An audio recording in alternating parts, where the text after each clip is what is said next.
É muito bom estar de volta, é muito bom poder estar na casa do Senhor, celebrar o Senhor, e nós agradecemos aos irmãos que aqui estiveram nesses dias, aos irmãos que estavam dirigindo, estavam abrindo a igreja, fechando, ligando o som, estavam pregando, porque parece que quando o pastor volta a gente, tem que fazer tudo isso sozinho, mas é muito bom também estar aqui, estar com os irmãos e nos alegrarmos com aqueles que se alegram, com aqueles que ficaram felizes, porque a gente estava viajando, estava descansando e de fato a gente pôde fazer isso com muita alegria.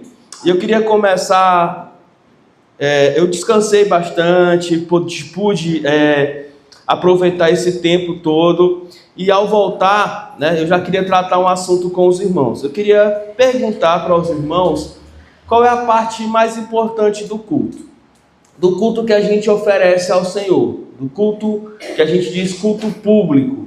Qual é a parte mais importante na opinião dos irmãos? A mensagem. Por quê?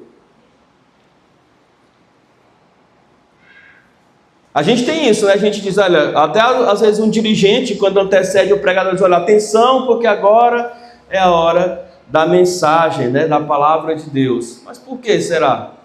Por que a gente está tão acostumado a fatiar as coisas, quando na verdade a gente precisa aproveitar o todo? Porque na minha forma de ver, tudo o que é feito aqui é para a honra e glória do Senhor.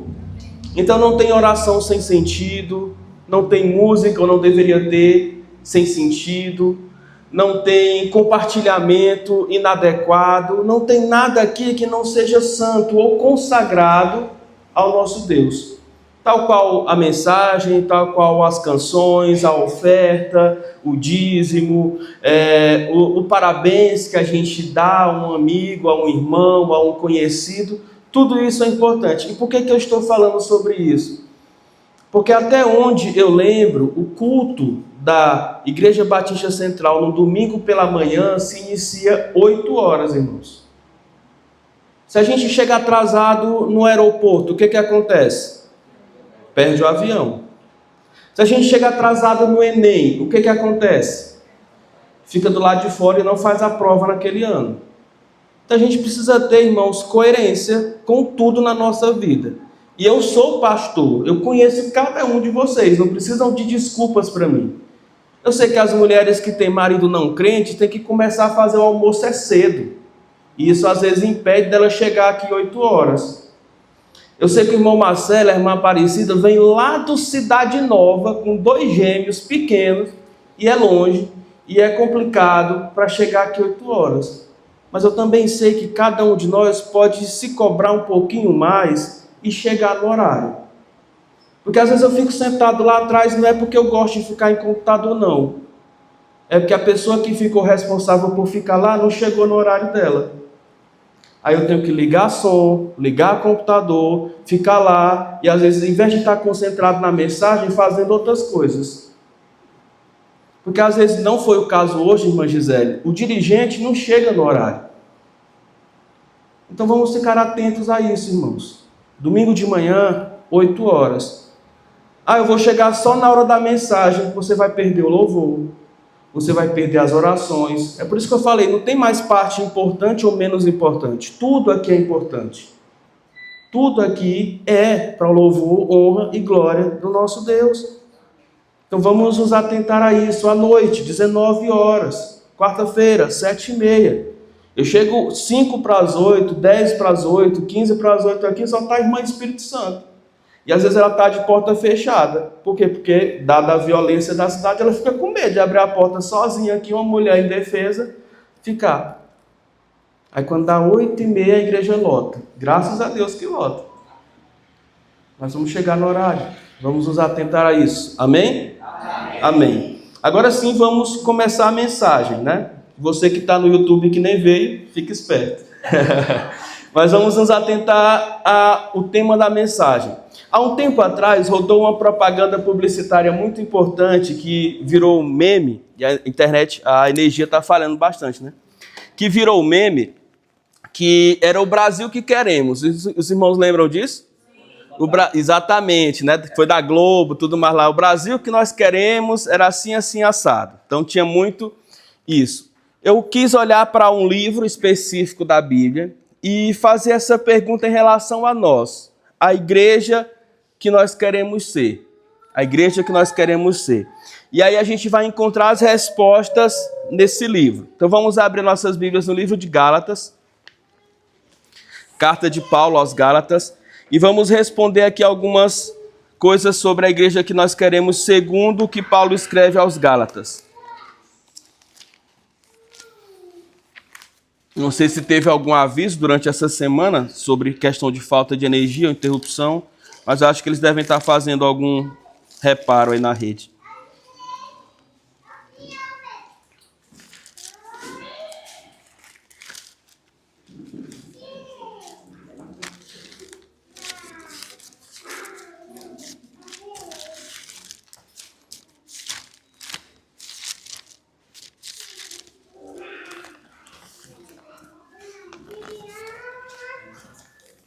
Gálatas.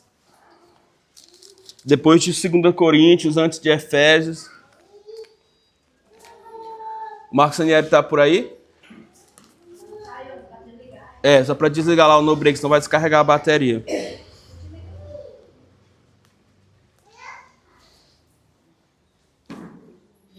Queria começar do capítulo 1, versículo de número 1, para encontrar a primeira característica da igreja que nós queremos ser. Gálatas, capítulo de número 1, versículo de número 1, na minha versão vai dizer assim, Paulo, apóstolo enviado, não da parte de homens, nem por meio de pessoa alguma, mas por Jesus Cristo e pelo próprio Deus Pai, que o ressuscitou dentre os mortos. Agora nos versículos 10, 11 e 12, diz assim, acaso busco eu agora a aprovação dos homens ou a de Deus? Estou eu tentando agradar os homens? Se eu ainda estivesse procurando agradar os homens, não seria um servo de Cristo.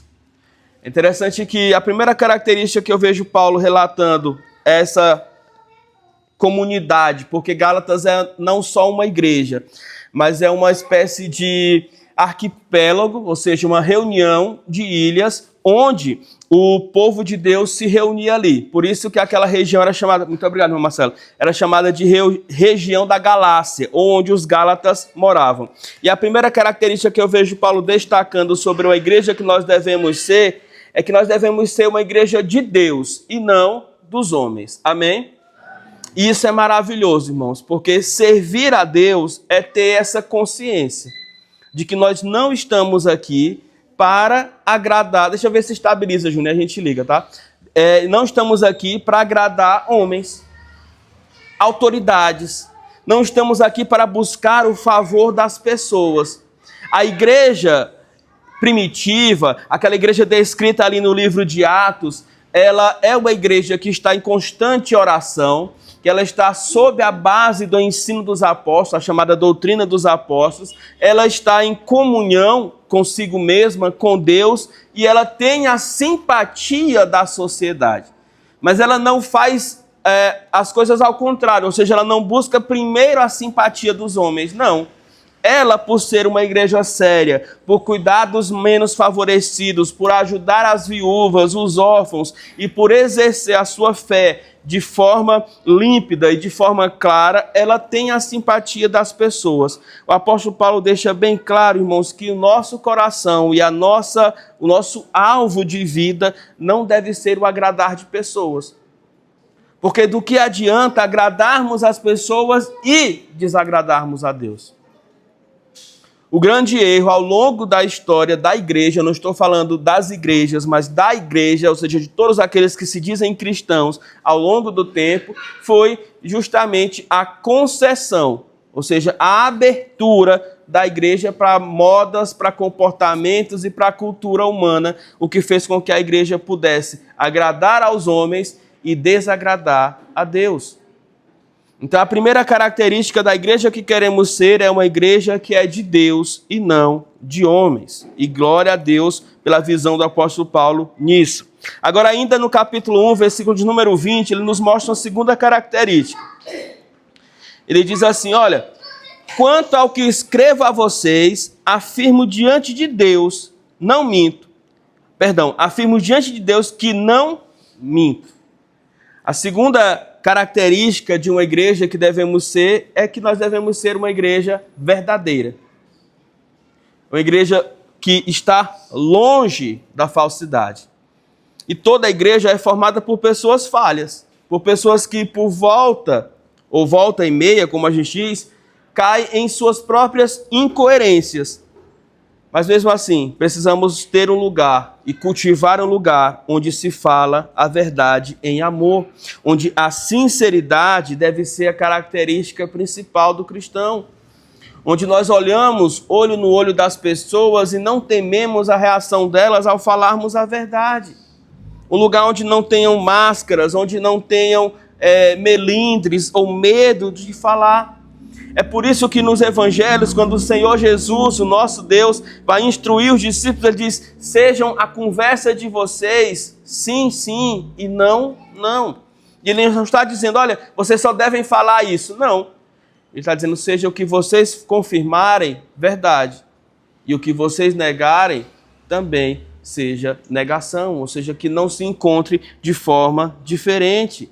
A igreja é um lugar onde nós devemos encarar uns aos outros e dizer o que nós sentimos, o que nós pensamos.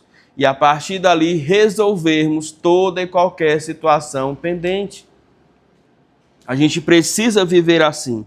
A gente precisa andar assim. E se for então caso de pedir perdão, que peça. Se for caso de acertar as contas, acerte. Mas não viva debaixo da falsidade. Porque o Senhor não age em meio aos falsos, o Senhor age em meio àqueles que são verdadeiros. A igreja do Senhor precisa ser um lugar onde a verdade encontra lugar, um lugar onde a verdade habita. Em terceiro lugar, no versículo 15, eu vejo Paulo destacando mais uma coisa. Ele diz assim, ó. Mas Deus me separou desde o ventre materno e me chamou por sua graça quando lhe agradou. Aí no versículo 23 ele complementa, dizendo, apenas ouviam dizer, aquele que antes nos perseguia, agora está anunciando a fé que outrora procurava destruir. É interessante que Paulo ele traz uma terceira característica aqui que a gente não leva muito em conta. Mas na própria definição de igreja, a gente encontra essa característica lá. Igreja é o quê? A reunião de convertidos. Igreja é um lugar de gente convertida. Irmãos, ovelhas não machucam outras ovelhas. Ovelhas não dão trabalho para pastores. Ovelha é um animal dócil, ovelha é um animal obediente, ovelha é um animal que ao ouvir a voz do seu pastor sai do seu cercado, vai até o pasto, vai até a água e retorna. Ovelha tem característica de ovelha. O que faz mal, o que machuca, o que traz ao coração das outras ovelhas, ao coração dos seus líderes dificuldade, precisa rever a sua verdadeira conversão. Precisa rever o seu papel. Olha como Paulo era visto pelos irmãos. Os irmãos viam Paulo, aquele que nos perseguia, agora está anunciando a fé que ele condenava. O que é isso, irmãos? Conversão. Somente Jesus pode mudar radicalmente o coração de alguém assim. Porque como é, irmão Marcelo, que eu vou crescer numa fé judaica, e vou entender que qualquer outra fé é contrária àquela minha, vou perseguir a ponto de desejar aprender ou mesmo bater, ameaçar de morte aqueles que são contra a minha fé, e de repente acontece algo comigo que eu passo a olhar aquela fé como a fé verdadeira, desconsidero a minha, a ponto de desejar apenas aquela nova fé e viver em paz com aqueles que antes eu perseguia. Isso é conversão, isso é transformação, isso é Jesus agindo no nosso coração. Uma das últimas pregações nossas antes do período de recesso foi justamente aquela que foi encenada aqui pelos irmãos sobre os tipos de semente. E não ser convertido, irmão, é ser como uma semente que cai na beira do caminho. Não ser convertido é você ter contato com a palavra, mas não a ponto de permitir que o Deus dessa palavra transforme o seu coração. Transforme a sua vida. Faça de você uma nova pessoa. Porque ou você é convertido e uma nova pessoa, ou você continua carregando as coisas do velho homem. O que não dá é para crente dizer, olha, eu não sou assim, não vou mudar nunca. O que não dá é para crente andar por aí com comportamentos da antiga natureza, dizendo, olha, eu sou assim mesmo, não adianta. Se Deus transforma alguém que era perseguidor em ovelha, e alguém que vai sofrer perseguições a partir disso, o que mais ele pode fazer? Não é impossível para Deus. Agindo Deus, ninguém pode impedir. Por isso, a igreja, além de ser uma igreja verdadeira, além de ser uma igreja de Deus, precisa ser uma igreja verdadeiramente cheia de pessoas convertidas. Não convencidas, convertidas, pessoas que experimentaram o lavar regenerador de Deus por meio da sua palavra, do sangue do Cordeiro, que não olham para o seu passado mais com vergonha, com culpa, mas que sabem que tudo isso está perdoado no nome de Jesus, que olham para o futuro com esperança de um céu, de uma vida eterna e que vivem o presente buscando a santificação sem a qual ninguém verá a Deus. É assim que a igreja do Senhor precisa viver, é assim que a igreja do Senhor precisa ser. Uma quarta característica, e Paulo vai dizer isso no capítulo de número 2 agora de Gálatas, versículo de número 2. Ele diz assim, olha, eu fui para lá por causa de uma revelação e expus diante deles o evangelho que prego entre os gentios, fazendo-o, porém, em particular aos que pareciam mais influentes, para não correr o risco de ter corrido inutilmente. Paulo está dizendo aqui que em determinado momento da sua vida, pós encontrar-se com Jesus, ou seja, depois da sua conversão, foi dirigido pelo Espírito Santo. Irmãos, a igreja que queremos ser é uma igreja que precisa ser iluminada, guiada pelo Espírito Santo de Deus. Já não sou eu. Já não é vontade de homem, já não é vontade humana, já não é sabedoria de pessoas, já não são filosofias, já não é cosmovisão do ser humano, mas é o ministério do Espírito Santo. E o ministério do Espírito Santo, dentre outras coisas, é nos ensinar a lembrar daquilo que Cristo nos ensinou. É nos fazer olhar para a palavra e sermos iluminados por ela, para que as nossas vidas sejam transformadas. É não tomar decisões precipitadas, mas saber que tudo está cumprindo a vontade de Deus. É ser uma igreja que brilha e resplandece os dons que o Espírito Santo mesmo derrama sobre cada um de nós. Ontem, ao ministrar os jovens, nesse tema extraordinário que estava aqui na tela, né, o extraordinário habitando em nós, o extraordinário em nós, eu disse para eles que Deus não nos fez iguais. E Ele não errou nisso, justamente porque cada um de nós possui dons, possui habilidades e recursos que Deus deu exclusivamente a nós. É por isso que eu não canto como a irmã Patriane, é por isso que eu não toco como o irmão Esdras, é por isso que eu não dou aula como o irmão Marcelo, mas cada um de nós é chamado para um determinado serviço.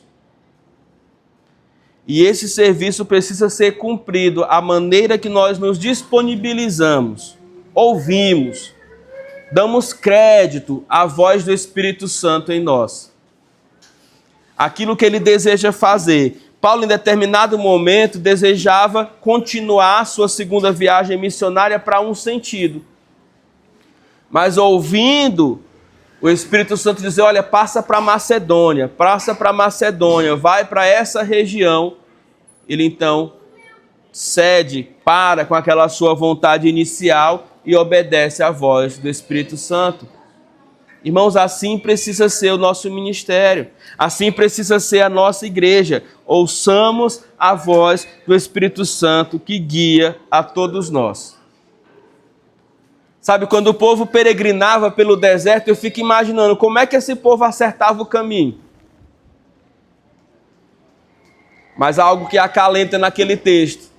O texto diz que de dia havia uma nuvem visível próxima do povo que indicava o caminho. E o texto também diz que de noite havia uma coluna de fogo visível que os aquentava e os apontava o caminho. Então, nesse sentido, é o Senhor dirigindo a sua igreja, dirigindo o seu povo, fazendo com que cada um de nós possa ver perceptivelmente a sua vontade. Mas ele continua, os versículos 3 a 6 do capítulo 2.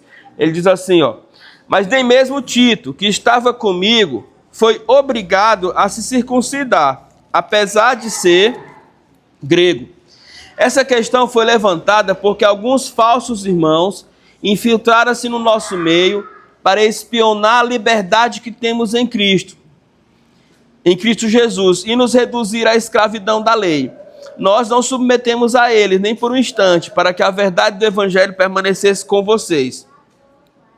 Quanto aos que pareciam influentes, que eram então, não faz diferença para mim, pois Deus não julga pela aparência. Tais homens influentes não me acrescentaram em nada. Paulo está contando a sua experiência de fé e contando que em algum momento, dado ali a sua pregação entre os gentios, ele não deixou ou não obrigou ninguém a ser circuncidado. Porque ele entendia que a circuncisão cumpria um papel para o povo de Deus no Velho Testamento para sinalizá-lo como um povo de Deus. E que era um símbolo daquilo que seria a conversão do novo povo que Deus estava levantando agora de todos os povos, todas as raças, tribos e nações. E não havia necessidade do sinal físico. E o que é isso, irmãos? Isso é um sinal de uma igreja que cuida, de uma igreja que se importa.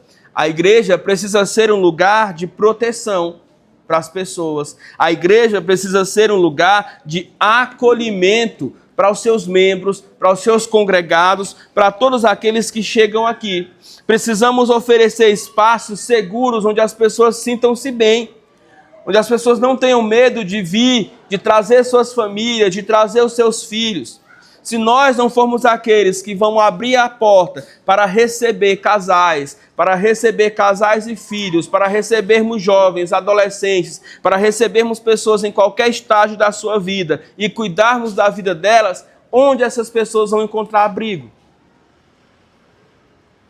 Foi-se o tempo, no meu tempo talvez, a escola era um lugar seguro para você deixar os seus filhos.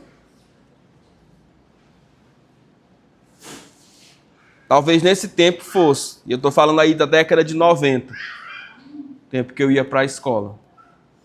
Hoje a gente leva os filhos, irmãos, com o coração um pouco fechado, os olhos abertos, e a mente ali o tempo inteiro vagando, se vai acontecer alguma coisa, se está tudo bem ou não. Porque a gente sabe as influências que eles recebem lá, o que é ensinado, o tipo de militância que muitas vezes está impregnado na mente e no coração do professor. Daquele que deveria ser um mestre na sua área, mas que acaba entregando o seu coração para ideologias e repassando para os nossos filhos. E a gente precisa estar atento. Então a igreja é esse lugar, ou precisa ser esse lugar, onde as pessoas se sintam cuidadas. A moldes de representar aquilo que o Senhor é para conosco, o nosso Senhor, o nosso bom pastor, aquele que nos leva para os verdes pastos, aquele que nos leva para as águas tranquilas, aquele que refrigera a nossa alma, aquele que concede a paz que excede todo entendimento. Nós precisamos fazer isso com essa comunidade adoecida que está aí ao nosso redor. Sabe, ontem, quando eu acordei, uma das primeiras notícias que eu vi foi a notícia do falecimento do R$2. Que eu peço perdão aos irmãos, não sei o nome dele. E eu não sei se alguém aqui sabe. Mas era um rapaz que andava ali pelo meu bairro, pelo Catumbi. Às vezes não andava pela cidade toda, mas era mais presente ali no Catumbi, São José, Bacaba, pedindo dinheiro para um e outro para usar drogas, se perdeu literalmente no mundo das drogas, e quando não encontrava dinheiro, ele fazia arrombamentos, entrava em casas, levava objetos fáceis que eram deixados pela rua, ou encontrava brechas para vender e consumir a droga. E ao tentar entrar no estabelecimento para a madrugada, ele foi espancado até a morte. Sabe? E eu não estou defendendo a pessoa, mas eu estou dizendo que como sociedade a gente falha e falha muito. Como igreja a gente falha e falha muito. Por não assistir a essas pessoas. Ou pessoas que muitas vezes não estão com problemas de drogas, mas estão com o maior problema que nós temos, que é o problema de pecado. Que muitas vezes é escondido por detrás de uma roupa bonita, de uma maquiagem bem colocada, de um carro novo, mas que está lá, no fundo do nosso coração, e que só Deus pode resolver. E que é a igreja do Senhor que precisa ajudar a acolher, curar e apresentar o Jesus que pode transformar essa vida. Então que nós sejamos esse lugar. Paulo se preocupou com os que eram incircuncisos, com os que eram os gregos, com as lideranças e com todos, porque ele queria justamente promover uma igreja que fosse assim acolhedora. Mas uma próxima característica que Paulo nos mostra, ainda no capítulo 2, versículos de 7 a 10, é a seguinte. Diz assim: ao contrário, reconheceram que a mim havia sido confiada a pregação do evangelho aos incircuncisos, assim como Pedro aos circuncisos. Pois Deus, que operou por meio de Pedro como apóstolo aos circuncisos, ou seja, aos judeus, também operou por meio intermédio para com os gentios. Reconhecendo a graça que me fora concedida, tanto Tiago como Pedro, João e os demais tidos como colunas, estenderam a mão direita sobre mim e a Barnabé em sinal de comunhão. E eles então concordaram que nós deveríamos nos dirigir aos gentios e eles aos circuncisos. O que é isso? Que característica é essa? É a característica de sermos uma igreja missionária. Irmãos, o público-alvo da igreja em Jerusalém até então, dirigida por Pedro, por Tiago, por João, eram os judeus. E Deus então precisou levantar o apóstolo Paulo, que veio do judaísmo, mas por ser rejeitado justamente entre os seus depois da sua conversão, porque, irmãos, para quem vai estudar a biografia de Paulo, você vê que no primeiro momento os irmãos judeus não quiseram aceitá-lo. Os irmãos judeus convertidos. Pelo contrário, eles ficaram temendo. Eles pensaram ser uma estratégia, talvez de Paulo, para estar ali no meio da reunião deles, ser aceito e talvez ali denunciá-los ao sinédrio ou levá-los às autoridades romanas. Mas o fato é que somente quando Paulo vai até Jerusalém, levado por Barnabé, é que ele é aceito. É que então abrem-se as portas, por Barnabé ser aquele cristão que é apresentado na igreja de Atos como um homem de bom coração, como um homem que vendeu o que tinha e distribuiu entre os menos favorecidos da igreja. Aí ele então é que pega essa responsa para si, vai buscar Paulo que está escondido lá na região da sua nascença e o traz a Jerusalém e diz: olha, ele se converteu, ele mudou, ele era o perseguidor, mas agora ele é um novo homem. As portas se abrem e a ele é dado o ministério aos gentios, ou seja, o ministério aos não-judeus. E é aí que começa justamente o trabalho missionário. Porque enquanto os irmãos de Jerusalém tinham a ideia de converter todos os seus irmãos judeus, Paulo e Barnabé pregam a todas as pessoas. Expandem o evangelho por todo o império romano daquela época. Eu vou usar uma palavra que talvez seja usada lá fora como outro meio, mas a igreja ela precisa ser inclusiva. Quando as pessoas falam inclusiva lá fora é para incluir as minorias, mas quando eu falo inclusiva é para incluir todas as pessoas. A igreja precisa ser missionária. A igreja precisa estar atenta às necessidades da sociedade ao seu redor. Por quê? Porque nós somos a resposta a essas necessidades. Nós servimos a um Deus que tudo pode e podemos ser a resposta para aqueles que estão perdidos. Nós precisamos quebrar, irmãos, todas as barreiras, culturas, tradições, diferenças sociais para podermos fazer a missão de Deus, que é pregar o evangelho a toda criatura. Nós não temos a missão de converter toda criatura, porque isso aí é o Senhor quem faz. Mas nós temos a missão de pregar o evangelho a toda criatura. E você faz isso até sem falar, sabe? Você faz isso com a entrega de um folheto. O Gleidson todos os dias está ali com passageiros nos seus carros. Se ele comprar um folheto e entregar para cada um dos passageiros que adentram na van dele, ele está cumprindo a grande comissão de Jesus. Amém. A irmã Deise está ali todos os dias com os clientes que vão, até ela, até o Tiago, para saborear uma refeição. Se junto com o prato de refeição vier um folheto falando sobre Jesus, ela já está cumprindo a grande comissão. Cada um de nós, naquilo que somos e naquilo que fazemos, podemos cumprir a grande comissão, desde que a gente não tire ela da mente, não tire ela do coração. Não é porque é difícil que a gente não cumpre, mas é porque a gente faz outras coisas. É porque a gente tem outras prioridades. É porque a gente está mais preocupado com aqui, com agora. É porque a gente está interessado assim em outros assuntos.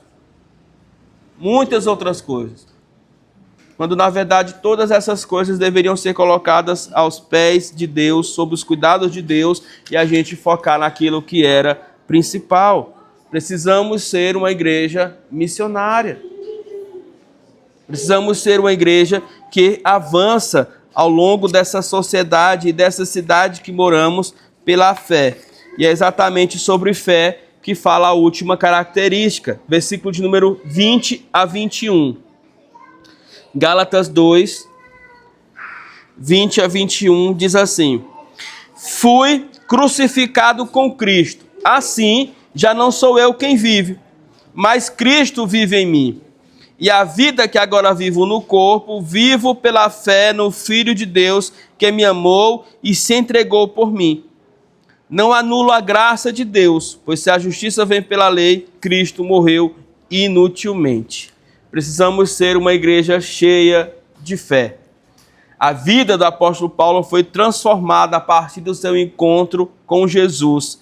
E ele considera aquele encontro o momento mais importante da sua vida, porque ele esteve diante do seu Senhor, do seu Salvador. E é assim que a gente deve considerar o nosso encontro com Deus, a nossa vida de fé, a nossa vida espiritual, centrada na cruz de Cristo, que é o significado máximo para a nossa fé. Porque ali ele estava pagando o meu, o seu, os nossos pecados, para que nós pudéssemos então viver a vida que agrada a Deus. Nós temos muitos desafios, nós temos muitas coisas para fazer, nós temos muito para onde crescer ainda. Mas precisamos nos lembrar dessas características. Precisamos revisitá-las, precisamos assisti-las e precisamos vivê-las na prática, para que assim a nossa fé seja uma fé que traga frutos. Que traga frutos. Porque a semente que cai em bom solo, ela não vira apenas uma árvore bonita. E às vezes é isso que as pessoas querem ao encontrar Jesus, ser uma árvore bonita. Sabe, ser uma pessoa que tem a sua vida transformada. Viver em um conto de fadas, com Deus resolvendo todos os seus problemas. Com um casamento perfeito, com filhos perfeitos, com uma casa perfeita, com uma vida perfeita. E é isso muitas vezes que a gente ouve dos púlpitos das igrejas. Venha para Cristo e Ele então te dará uma vida maravilhosa, uma vida perfeita, um emprego perfeito. Seria muito bom se o irmão Oswaldo pudesse ser o patrão de todos nós aqui, que a gente ia só lá para a empresa, irmão Oswaldo, cantar hino, ler salmo e fazer oração. E o Senhor no final do mês pagava o salário de nós tudinho. Olha que coisa maravilhosa, mas não existe isso, irmãos. Não existe esse lugar perfeito aqui na terra. Porque a gente só vai encontrar de fato a perfeição quando aquilo que é imperfeito passar. Não é isso que o apóstolo Paulo nos ensina em 1 Coríntios 13? Ele diz, olha, eu era criança, vivia como criança, agora sou homem. Mas virá o tempo em que a imperfeição vai passar e o que é perfeito vai chegar, e então eu vou vê-lo assim como ele me vê. E vou viver assim como ele quer que eu viva. Mas pela fé a gente precisa entender que em meio a essas dificuldades e provações, nós somos chamados para ser uma árvore que frutifica. Uma árvore que cumpre o seu propósito. Uma árvore que, em meio às dificuldades, em meio às diferentes estações, continua cumprindo o seu propósito. Continua cumprindo o seu propósito, e o propósito é de frutificar. A semente que é boa e que caiu no bom solo, ela não é exitosa só porque nasceu diferente das outras. Ela alcança o seu propósito, ela alcança o seu êxito porque ela multiplicou. A 10, a 30, a 60, a 100 por 1. A nossa fé precisa ser multiplicada. Ela é multiplicada com os nossos filhos, ela é multiplicada com as pessoas que nós conhecemos, ela é multiplicada por onde quer que a gente vá.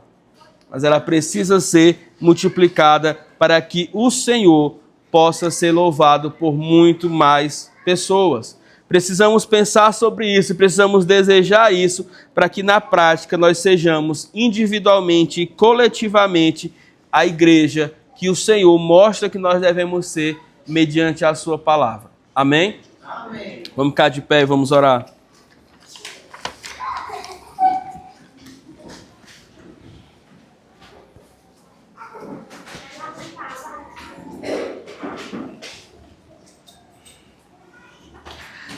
Senhor nosso Deus e Pai, nós, ó Deus, te agradecemos por estarmos na Tua casa e podermos, ó Deus, sermos tratados pela Tua palavra.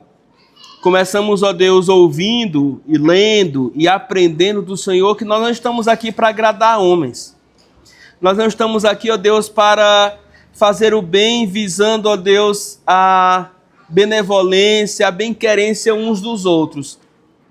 Mas que, ó Deus, tratados pela Tua palavra, mediante a Tua vontade, possamos ser, ó Deus, transformados para a glória do Teu nome. Para que sejamos uma igreja viva, uma igreja atuante, mas sobretudo uma igreja que está debaixo da Tua vontade. Que nunca, Deus, nunca possamos escolher outro rei, que nunca possamos escolher outro governador, outro cabeça, ó Deus, outro líder sobre essa igreja que não seja o Senhor.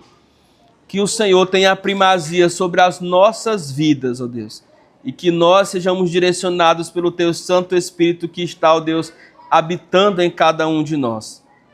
Faz-nos, ó Deus, vencer as batalhas coletivas e individuais.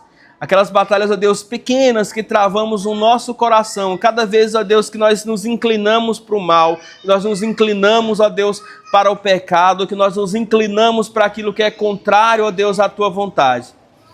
Que sejamos, ó Deus, tratados e, ó Deus, fortalecidos pelo Senhor para vencermos essas batalhas. Mas que também, ó Deus, possamos juntos, lado a lado, ó Deus, vencermos as grandes batalhas deste mundo. Tantas pessoas, ó Deus, perdidas nas drogas, tantas pessoas perdidas na prostituição, tantas pessoas perdidas, ó Deus, em muitas outras coisas. Coisas até que não se constituem pecado, mas que têm roubado o zelo da Tua igreja, o cuidado com a Tua igreja, ó Deus, com pequenas coisas, como por exemplo mencionamos o horário do culto. E possamos ter zelo, ó Deus, pela Tua palavra, pelas coisas do Senhor, pelos compromissos que assumimos.